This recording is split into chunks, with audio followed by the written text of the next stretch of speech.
Hi everybody, welcome back to our channel. I am back with a new video. Today I'm gonna let you guys know the ways to start free trial on Crunchyroll. In order to start free trial on Crunchyroll, you just have to follow the simple steps.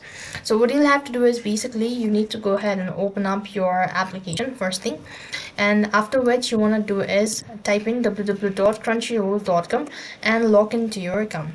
Now basically the free trial will only be available for the free trial will only be available for a particular account or for one single account. You want if so basically a free trial will be available only once.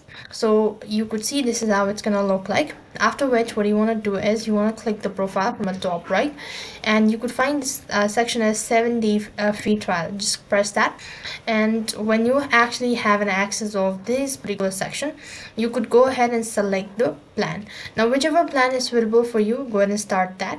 Now click on the section that says start 7-day free trial. Now you need to go ahead and enter in your card number, your expiry date, the CVV code that's on the back of your card, the country, and the postal code as well. Once you've done it, so click on finish checkout, and for 7 days you'll be able to get a free trial on Crunchyroll. So this is the way you could actually go ahead and get the free trial. That's all for this video. I hope the video was helpful. Make sure to like, share, and subscribe to our channel. Thank you for watching. See you in the next video.